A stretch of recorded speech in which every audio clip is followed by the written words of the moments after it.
Whenever American people are starting to cry about America and telling me how America is bad and how it is hard here, go f yourself. Because that's cap. It's not real. It's the bullshit that has no real evidence behind it. America, you deserve and are owed an apology. And I'm going to say sorry on behalf of all the countries outside America and their media and the narrative they paint about America. To millions of Europeans, America had become the West's biggest warning, a country associated with crime, political chaos, violence, and endless division. For years, that was the version they saw. Every news report, every viral clip, and every headline seemed to reinforce the same message until it no longer felt like a collection of events, but the country's entire identity. So when thousands of European football fans arrived for the 2026 World Cup, they didn't come with open minds. They arrived believing they already knew what America would be like. Then, almost immediately, those expectations began to fall apart. Not because of the stadiums, not because of the famous landmarks, but because of something far more ordinary and far more difficult to explain. What could make thousands of visitors question beliefs they had held for years? What happened during those few days that made so many of them defend a country they had once criticized? And if the headlines were only telling part of the story, what had everyone else been missing? The answers weren't found in television studios or social media feeds. They unfolded on ordinary streets, in small conversations, and in moments that most people would have overlooked. By the end of this video, you may find yourself asking the very same question that so many Europeans asked before they flew home. Was America really what they had been told? Or had they only been shown one side of the story?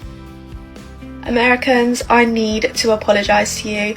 Before I came to this country, I believed everything negative I saw in the news. I saw things about how everyone was rude, how everyone tried to rip you off, and how people just genuinely don't get on. Everybody you meet is just stopping you and talking about football and your experiences. I think we can all agree that America has done an absolutely fantastic job of hosting this World Cup so far. I genuinely feel a lot of people's opinions on America will now change after this World Cup. The interesting thing about changing someone's opinion is that it almost never happens all at once. Most Europeans didn't wake up one morning in America and suddenly decide that everything they had believed was wrong. Instead, their confidence in those old assumptions faded little by little through dozens of ordinary moments that seemed too small to matter on their own. A bartender didn't simply pour a drink. He wanted to know where they were from, which team they supported, and what cities they planned to visit next. A cashier noticed an unfamiliar accent and recommended a local restaurant. Someone waiting in line overheard a conversation and insisted there was a better barbecue place just a few miles away. Even asking for directions often turned into a conversation that lasted far longer than anyone expected. None of those moments were extraordinary. That was exactly the point. Most international headlines are built around events that are unusual. They focus on conflict because conflict captures attention.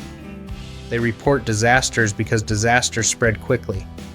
Everyday kindness rarely travels beyond the people who experience it, which means millions of these small interactions happen every single day without ever becoming part of the story the rest of the world sees. That was the disconnect many European visitors began to notice. The America they had watched on television was a country of dramatic moments. The America they were actually walking through was built on ordinary ones. It was the waiter who treated them like a regular customer, even though they'd never met before. It was the family at the next table recommending places to visit. It was the stranger who noticed they looked lost and offered help before they even asked. One experience might be dismissed as luck. Two could still be a coincidence. But after a week of traveling through different cities and meeting different people, coincidence became a much harder explanation to believe. Boston felt different from Dallas. Miami looked nothing like Atlanta. Every city had its own personality, its own food, and its own traditions. Yet one thing seemed remarkably consistent. Wherever visitors went, people were willing to start a conversation. That consistency mattered more than any single interaction ever could. Without realizing it, many Europeans stopped looking for evidence that confirmed the stories they had brought with them. Instead, They found themselves paying attention to everything that didn't fit those stories. And the more they noticed, the more difficult it became to believe that the version of America they had been shown for years was the complete picture. Looking back, very few of them could point to one life-changing moment. What they remembered instead was something much harder to describe. A growing feeling that the country standing in front of them simply didn't match the country they thought they already knew.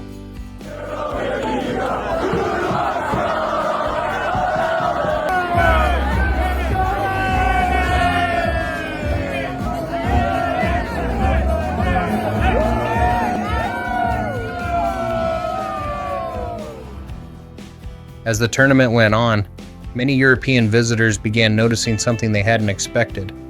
The America they were experiencing wasn't dramatically different from what they had seen on television. It was simply much bigger. The stories they had heard weren't necessarily false. Crime existed. Political division existed. Every country has problems, and America is no exception. But after spending days moving from one city to another, many visitors realized something important. Those headlines had introduced them to America's loudest moments. They had never introduced them to its everyday life. Television is remarkably good at capturing conflict because conflict demands attention. A dramatic event can circle the world in minutes. Quiet moments rarely leave the neighborhood where they happen. Nobody broadcasts the family that welcomes foreign football fans into a backyard barbecue. Nobody leads the evening news with a restaurant owner who spends 10 minutes helping tourists decide what to order. Nobody writes international headlines about strangers laughing together while waiting in line for coffee before a match. Not because those moments don't happen, because some in the media decided they weren't news. That simple realization changed the way many Europeans looked at everything around them. Instead of searching for the America they had expected to find, they became curious about the America that had never been shown to them. They started paying attention to ordinary neighborhoods instead of viral videos. Local diners became more interesting than political debates. A conversation in a grocery store revealed more about American life than another hour of scrolling through social media. For many visitors, that was the real turning point. They stopped judging an entire country by its exceptions and started judging it by the experiences that millions of Americans quietly live every day. And once they made that shift, they began seeing a version of America that had been there all along, just hidden behind the stories that were loud enough to make the evening news. Once many European visitors stopped comparing America to the headlines, they began noticing something else that rarely makes international news. Everyday life in America seemed to revolve around one simple idea: choice. It appeared in places where most people would never think to look. A quick stop at the grocery store became an experience of its own. Shelves stretched for what felt like forever, offering dozens of brands, countless flavors, and more options than many visitors imagined could exist for the same product. What seemed excessive at first gradually became something else entirely. It reflected a culture that placed enormous value on letting people decide for themselves. That same idea followed them into restaurants. Ordering a meal wasn't simply choosing from a menu. Customers were encouraged to customize almost everything. Extra cheese, no onions, different sauces, larger portions, smaller portions. It was treated as a normal part of the experience, rather than an inconvenience for the staff. Then there were the little things, free refills that never seemed to end, restaurants serving breakfast long after midnight, gas stations that felt more like miniature supermarkets than places to buy fuel. For Americans, none of this stood out. It was simply the way daily life worked. For many Europeans, however, these ordinary experiences quietly challenged another assumption they had carried across the Atlantic. They had often heard American consumer culture described as excessive, wasteful, or obsessed with convenience. After spending time inside it, many came away with a different interpretation. Convenience wasn't replacing freedom. It was expressing it. The underlying message seemed remarkably consistent wherever they traveled. Life is busy. Families have different routines. Travelers arrive at odd hours. People should be able to choose what works best for them instead of forcing everyone into the same pattern. That philosophy appeared everywhere once visitors started looking for it. It wasn't limited to food. It was reflected in the way businesses served customers, the way stores stayed open late, and the way everyday services adapted to people's lives instead of expecting people to adapt to the system. For many Europeans, this wasn't the America they had expected to discover. They thought they were visiting a country defined by excess. Instead, they found a country where abundance often translated into flexibility, and where having more choices made ordinary life feel surprisingly comfortable. Only later did many of them realize that what impressed them most wasn't the size of the supermarkets or the number of options on a menu. It was the feeling that, in America, everyday life was designed to give people a little more freedom than they were used to. Europeans tell us how they see the United States. This is the second time I've seen a map that Europeans have drawn of the United States, and both times it's not been great. This map shows how Europeans view the South, and as you can tell, they got it right geographically, but not culturally. They got that completely wrong. So this map that I found says, this is how Europeans view the United States, and I kind of think this is a little offensive, especially up here. Amsterdam? Come on, call it New York. It's been New York for like 200 years. Before visiting the United States, most Europeans believed they already understood one obvious fact. America was enormous. They had seen the maps in school, watched countless Hollywood movies, and heard stories about endless highways, massive pickup trucks, gigantic shopping malls, and football stadiums that looked more like futuristic cities than sporting venues. None of that was new. What caught them off guard was realizing that America's size wasn't simply something you observed from a distance. It was something you experienced every single day. That feeling appeared almost immediately. A drive that looked short on Google Maps could easily take an hour. A quick visit to a supermarket often became an unexpected tour through aisle after aisle of products many visitors had never encountered before. Parking lots stretched farther than some European town squares, while even neighborhood restaurants sometimes occupied buildings that would be considered event venues back home. At first, many Europeans joked that everything in America seemed oversized. The coffee cups, the pickup trucks, the grocery carts, the meal portions, and even the stores themselves all seemed designed on a completely different scale. It almost felt as if the country had decided that whenever something was worth building, it was worth building much bigger than necessary. The longer they stayed, however, the more those oversized details began to make sense. Wide highways weren't built simply to impress visitors. They made long-distance travel feel surprisingly routine. Families thought nothing of driving several hours for a weekend getaway. Friends regularly crossed state lines to attend a football game, and road trips were treated less like special occasions than a normal part of everyday life. For many Europeans, that mindset was fascinating. Back home, a 2-hour drive often requires planning, while a 5-hour journey can feel like traveling to an entirely different region.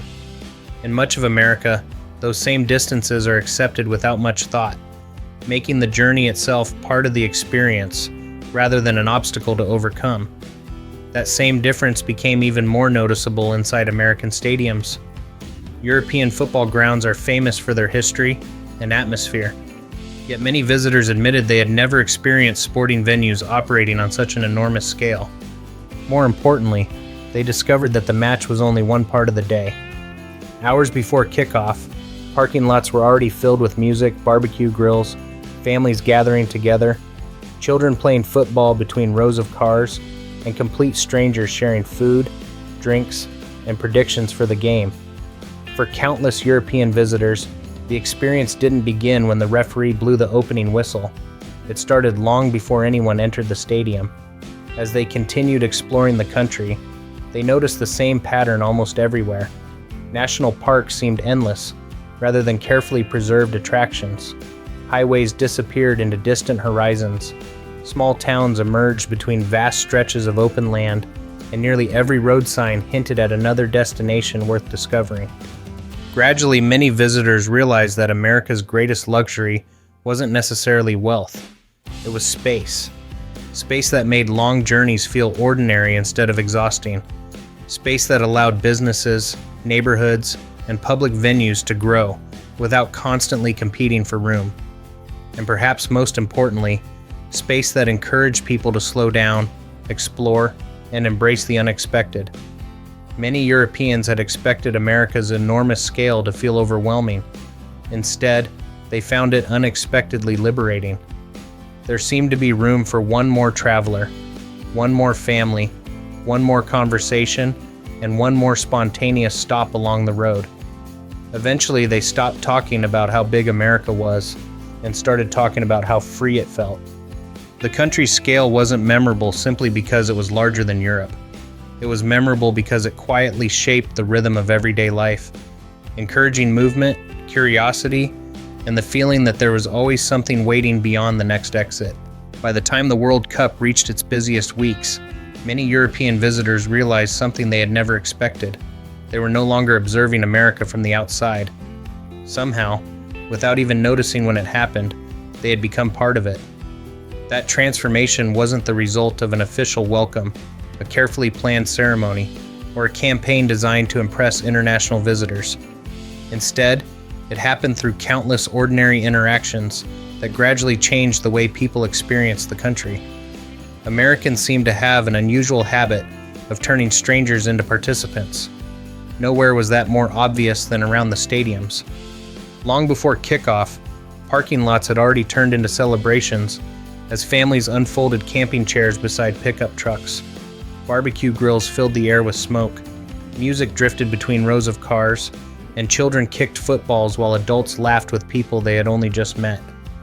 For many European visitors, the match no longer felt like the main event. It was simply one chapter in an experience that had begun hours earlier. That contrast stood out immediately. Across much of Europe, the event itself is usually the destination. People arrive shortly before it begins, enjoy the match, and head home once it is over. In America, however, the hours before kickoff, the conversations afterward, and everything surrounding the game often mattered just as much as the 90 minutes on the field. The same atmosphere extended far beyond the stadium. Sports bars filled with supporters wearing different jerseys, but celebrating together whenever the game produced a memorable moment. Local fans wanted to know where visitors had come from, how long they planned to stay, and which cities were next on their journey. What started as casual conversations about football often drifted toward food, family traditions, road trips, and recommendations for places that deserved another visit before the flight home. Before long, many Europeans noticed something changing in their own behavior. They were no longer relying entirely on travel guides or carefully planned itineraries. Instead, they began following recommendations from people they had met only a few hours earlier, trusting local advice over anything they had read online. That simple shift revealed something deeper about American hospitality. It isn't always formal, and it rarely depends on elaborate traditions or perfect etiquette. More often, it appears through small invitations that seem ordinary to Americans but carry unexpected meaning for visitors. An offer to join a conversation, a recommendation for a favorite restaurant, an invitation to stay for another drink, or a suggestion to visit one more place before leaving town. Individually, those moments may seem insignificant. Together, they quietly erase the invisible line between guest and local. The longer many Europeans stayed, the less that line seemed to exist, until they no longer felt like tourists passing through but temporary participants in everyday American life. That feeling is difficult to measure. It won't appear in travel brochures, hotel ratings, or restaurant reviews, yet it often becomes the memory that lasts the longest. Years later, most visitors won't remember exactly what they ordered for lunch or how many miles they drove between cities. They will remember the people who made room for them, the families who insisted they stay a little longer, the strangers who celebrated beside them as though they had known each other for years, and the conversations that were supposed to last only a few minutes, but somehow continued until the next destination. Perhaps that is why so many Europeans returned home, talking less about America's famous landmarks and far more about its people. They no longer felt as though they had simply visited another country. Instead, they felt that, for a brief moment, the country had welcomed them into its story. And once someone experiences that feeling firsthand, it becomes much harder to believe that the headlines tell the whole story. Perhaps the biggest surprise wasn't that Europeans discovered a different America. It was that they discovered how easy it is to misunderstand an entire country without ever experiencing it for themselves. America isn't perfect. No nation is. It has problems, disagreements, and challenges that are impossible to ignore. But as thousands of European visitors discovered during the 2026 World Cup, those problems tell only part of the story. Beyond the headlines, they found generous communities, unforgettable conversations, breathtaking landscapes, and a way of life that couldn't be captured in a 30-second news report or a viral clip online. By the time they boarded their flights home, many weren't carrying a completely new opinion of America. They were carrying a more complete one. And perhaps that's the lesson this story leaves us with. The best way to understand a country isn't through someone else's experience. It's through your own. Now, we'd love to hear from you. If you've ever visited the United States, what surprised you the most? Was there a moment that completely changed the way you saw the country? And if you've never been to America, has this video made you question anything you thought you already knew? Share your thoughts in the comments below. We'd love to read your stories and hear your perspective. If you enjoyed this video and want to discover more surprising stories about how people from around the world experience America, don't forget to subscribe and join our community. We'll see you in the next one.